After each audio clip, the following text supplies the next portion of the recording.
Cade Cunningham scores 36 points, but the Pistons still lose. A familiar story of a disastrous season.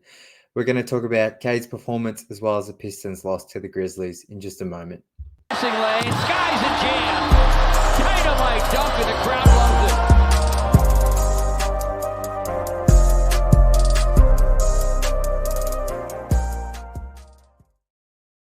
Welcome back to Pistons Intellect. I'm your host, Jack Kelly. You can follow me on Twitter at Jack_Kelly_3on3. If you're feeling so kind, please hit that subscribe button. We want to hit 1,000 subscribers before the end of the season. We've got roughly around a week to go, week and a half to go until the season's over. So if you haven't subscribed yet, I'd appreciate it a ton if you could hit that button.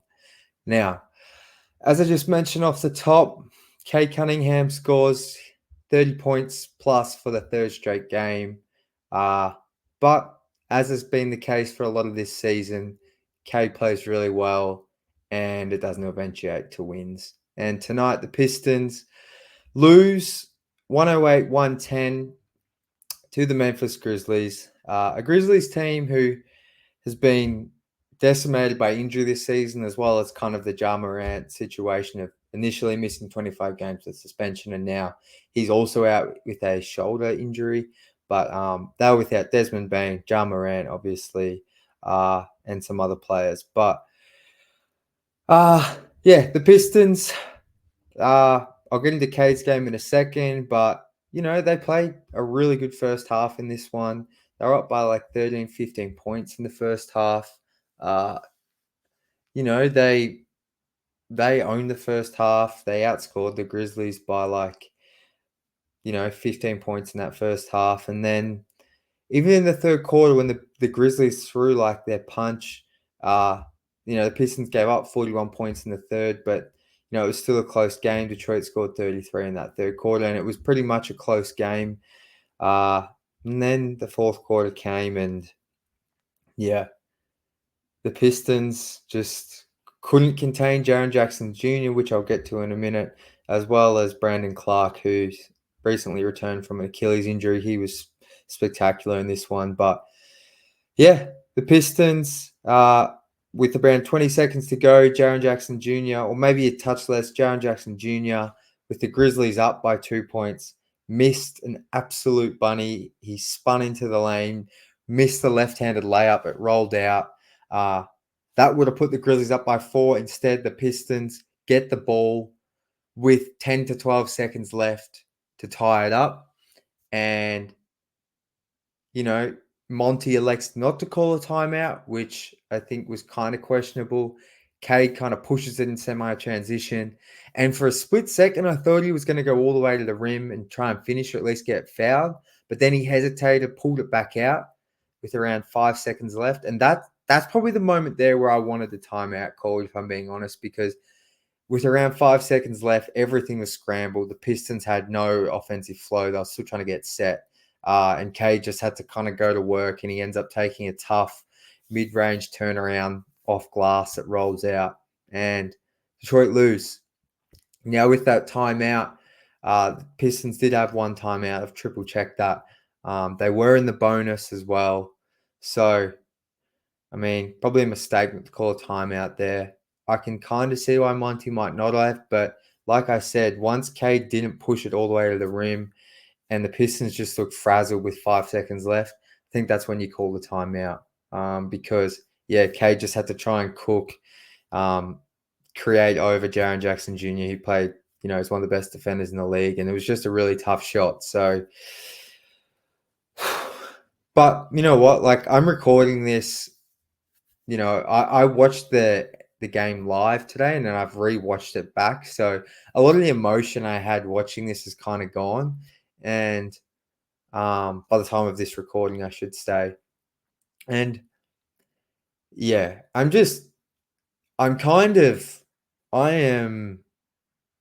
spoke about it a lot around the trade deadline and probably for the first 2 weeks after trade deadline, how I wanted this team to finish strong. I wanted them to figure out, 5 to 6 man rotation you can take into next season, feel confident in. But, with injuries, rotations, and just the way this disastrous season's ending, I'm kind of at the point right now, to be honest, with the lineups that the Pistons are putting out, where the results, I might tweet out some emotional stuff. I might get emotional here and there, but ultimately, I don't really care anymore about the results because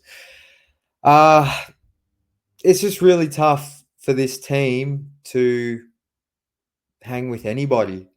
But I think instead of ranting, I want to just talk about Cade Cunningham. And as you can see, the first talking point I have here is appreciate Cade Cunningham because we have 7 games left and he's just had a 3-game stretch since returning from injury where he scored 32 points against the Timberwolves, 33 points against the Wizards in a win on the road, and then 36 points tonight.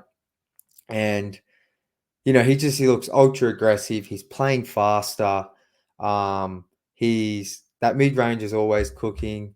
3 ball seems to be coming around again tonight. Like he finishes with 36 points, 8 assists, 2 steals, a block, 13 to 22 shooting, 3 or 4 from deep. Got to the line 8 times. Like he's being ultra aggressive these past 3 games, and I think it's just gotten to a point where he's like, Jaden Ivey struggling. Jalen Duren will play off Cade, and he'll have games like he did against the Wizards where he has 20 and 18, but then he'll have games where he's just going to give you 10 and 10 like he did against the Timberwolves. But, it just feels like Cade's just gone, you know what? And he kind of alluded this to actually like 3 weeks ago, and I spoke about it on the show when it was in a post game when he said he's kind of just playing to everyone on the team's kind of playing for themselves now to improve themselves to help this team win in the future. And it really feels like he's just coming out now and just, putting up 20 to 25 shots. I mean, he put up 33 against the Wizards last game, but yeah, he's scoring the ball at a ridiculous rate. I mean, I didn't do a recap of that Wizards game where he put up like 33 shots or something, but honestly, I didn't even care because I love seeing this aggressive Cade. I love seeing him attack in transition. Love seeing him get to the basket. Even if he's missing these layups, like, what, at least he's getting there. And tonight he was way more efficient than the Wizards game, but just enjoy it because with 7 games left, I feel like as long as Cade's kind of healthy, he's probably going to play at least another 3. But those last 3 to 4 games of the season, I wouldn't be surprised if he sits out. So just appreciate it. Enjoy it. Try and enjoy. This is how I'm trying to watch. And I'll talk to this a little bit in a moment. But just appreciate it because, yeah, we're going to have 5 to 6 months of no Pistons basketball. And no matter how bad this season has been, these games from Cade, they're fun. Like, as frustrated as tonight is and this season has been, it's hard to deny that game was fun tonight. You forget about there's no stakes. Both these teams suck in the context of the NBA season. Like, that was a fun game. It came down to the last shot. Like, just try and enjoy it, I think. So, but yeah, I've just been super impressed by Cade. And I went on the Detroit Bad Boys, the pin down last Friday, and we kind of just spoke about Cade Cunningham and what our preseason expectations were from him compared to what we're seeing now. And I discussed how I just, I'm not sure what he's averaging on the season, but, I am kind of being surprised about how many times he scored 30 plus this season.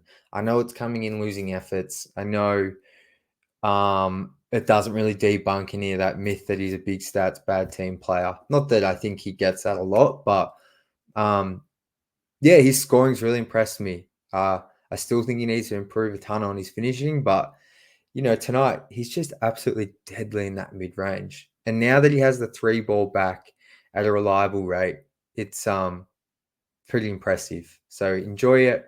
That's all I've really got on Cade. 4 turnovers tonight, 8 assists. I thought he made some good reads.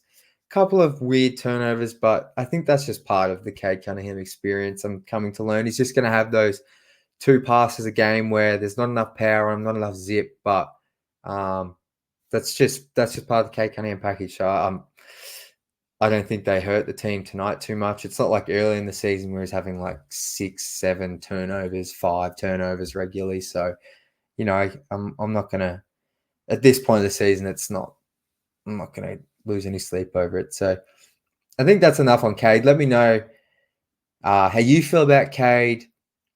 Probably not really a topic for this podcast, but Do you have any concerns about him signing a max this offseason or staying with the team long term? But yeah, just what are your overall thoughts and feelings on Cade? Let me know in the comments below, because I've just come to the point where I'm just enjoying it, and I think we all should as much as we can. Jalen Duren tonight had a weird injury, I guess you would call it. He, halfway through the first quarter, had a collision with Jaren Jackson Jr., and his tooth actually came out. So Jalen exited the game, didn't come back. So we hope that's all good. We hope the dental work goes smoothly and he can, there's no long-term issues with that tooth. I'm not really sure what the procedure is there, but he grabbed the tooth. We saw it fly out on the replay. Looked like quite a big tooth. So anyway, best wishes to him. But I think with Jalen out, I'm not saying the Pistons win the game if Duren plays, because, Duren often going against like the likes of Brandon Clark, and if he was on Jaren Jackson Jr. much, it wouldn't surprise me if they still had decent to good games. But I think if Jalen Duren's playing, there's no way Jaren Jackson Jr. is putting up 40 points. And there's no way Brandon Clark's putting up 15 and 7, 2 blocks in like 20 minutes. And honestly, in that third quarter and fourth quarter, Luke Kennard had some really nice moments. JG Jackson did a little bit, but it was really Brandon Clark and Jaren Jackson Jr. who just dominated the Pistons in that second half. Like, if it wasn't Jaren Jackson Jr. taking Metu off the bounce and just finishing over top of him at the basket, Brandon Clark's getting offensive rebounds, putting it back in. He has a nice floater at times. He even hit a 3 tonight, Brandon Clark. It was just, like, the Pistons had no resistance for those two whatsoever. And, I would have liked to have seen James Wiseman be a bit more physical. Wiseman tonight still had 10 points, 10 boards, but I don't know. I just feel like his rim protection has been a lot better of late. So, I don't want to get on him too much, but tonight I just think he was a bit overwhelmed by the size of the Grizzlies. And, he was kind of one out because Metu's not a 5, and he was kind of the only other big man on the roster tonight. So Pistons just got dominated there. 15 offensive rebounds to 9. And just, the Grizzlies just overwhelmed them in that second half. I don't really know what else to say.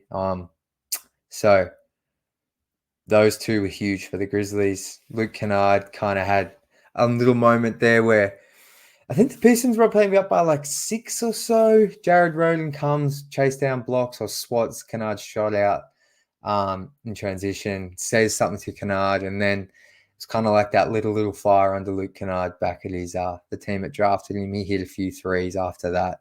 Tough step back in the corner there. So I don't know. I'm not going to blame Jared Rhoden for anything, but Luke Kennard, no matter what you think about him on draft night and all that fiasco with Stan Van Gundy taking him over Donovan Mitchell, he's a really good shooter. And sometimes, even watching him tonight, those who have followed the Pistons back to like the Luke Kennard days, like one of the things with Luke was like, I just want you to shoot it more. That was the biggest frustration with Luke, is that he just would not shoot. He'd only shoot like wide open shots. And even tonight, like I found myself being like, can you shoot more, Luke? Like his stroke is just so clean. But anyway, he's in the opposing team now, so that's enough on him. But I think where I'm going to finish is, as you can see, how I'm approaching these last 7 games. And as I kind of said with Cade, like, I just want to appreciate Cade. And honestly, whatever we have left of this season of Duren and Ivey,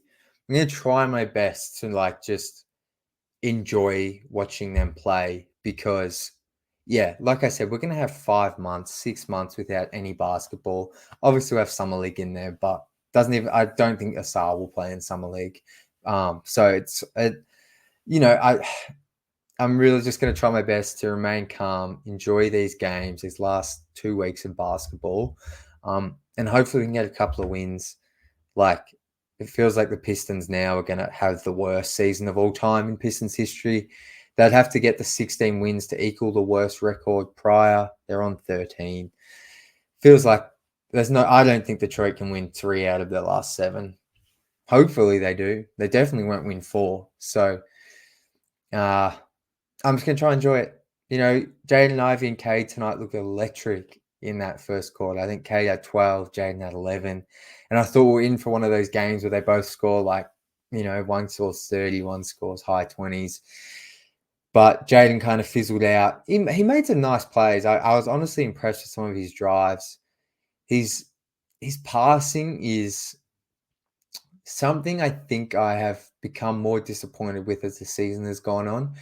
And it's mainly it's not so much for him in like pick and roll and stuff or making high level reads. It's more so like those drive and kick passes. Like I just feel like you know, they're just not on point. Like he'll draw the defender and he'll throw a pass out, and it's just not in the shooter's pocket like ever. And the shooter's got to juggle it or it goes to their feet. And just feels like that's happening every time recently. And maybe I've just become more aware of it. But um, you know, he does all the hard work drawing the defender, and then the pass he kicks out the perimeter.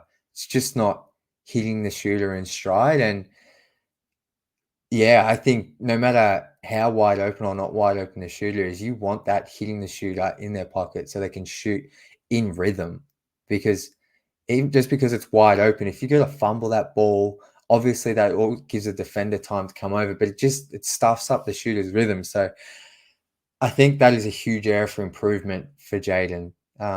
Maybe we see some improvement towards the end of the season, but I'd be interested to see if the coaching staff are going through that with him because yeah, it just feels like if you watch Cade, I'll say 8 times out of 10, he hits the shooter right where it's meant to be, and they just rise up into the shot. Whereas I feel like Jaden, it's just becoming very apparent to me. A lot of his passes just aren't in the right area for the shooter. So, but look, he had some nice plays tonight. The 3-point shooting, it's just, yeah, it's been very disappointing recently.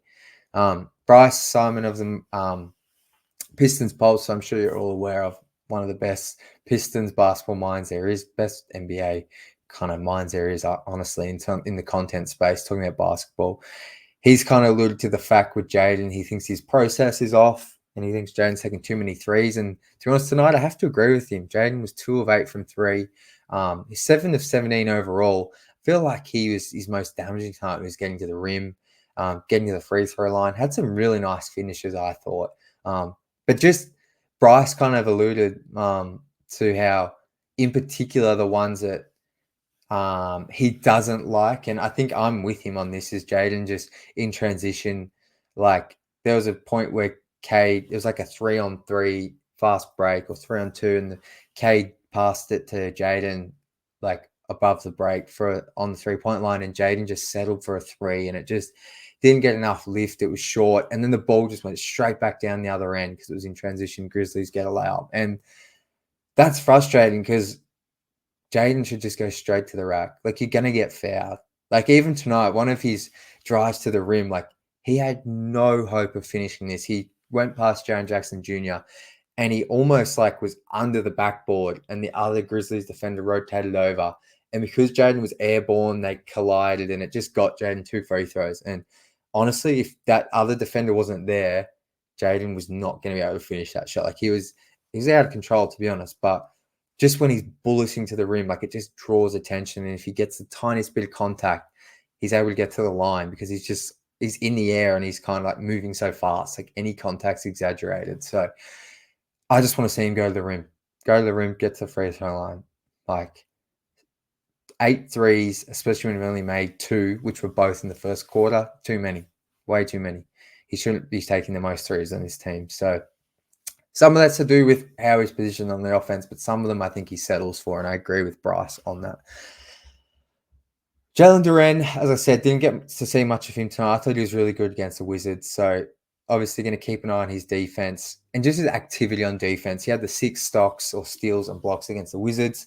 If he's not going to improve towards the end of the season so much on positioning and stuff, I want to see him be active. I want to see him block shots. I want to see him getting deflections, because you can still do that. And if you're out of position, you can still make an impact with your activity.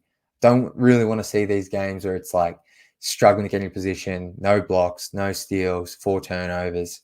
Because the points and rebounds, to me, he's going to get you 12 and 12 if he plays enough minutes. So for me, it's turnovers down, The assists, I'm not too fussed with between now and the end of the season, but I just want to see turnovers down, some steals and blocks for Jalen. But yeah, overall, I'm just going to try and enjoy these last 7 games. I hope we can see the young guys as much as possible towards the end of the season. In Cade, Ivey, and Duren. I hope Marcus Sasser can get back soon because I want to see him close the season strong. He can get over this respiratory infection. But yeah, let me know how you're going to watch the last 7 games. Am I crazy to think we're all going to miss this? Once the playoffs start or after the first round, I feel like after a few weeks of no Pistons basketball, we're all going to be starving for it to come back, especially those who watch this channel. So, my advice would just be try and enjoy it. Be emotional. There's frustrating moments. Tweet out your thoughts. If you're frustrated, that's just part of it. But I think tonight's game, it sucks to lose. I'm done with it. I'm so over it. But ultimately, that was a fun game. Maybe I got a loser's mentality now, but I didn't mind that. So that's going to do it for today's show. Let me know in the comments how you're feeling about the team. Also, appreciate and continue to love anyone who sends me photos of them at the game. Someone today commented on my tweet after the game with a photo of them and their son at LCA. So love seeing that stuff. So keep that up. Keep that community, that Pistons community thriving. And yeah, until the next game, as always, go Pistons.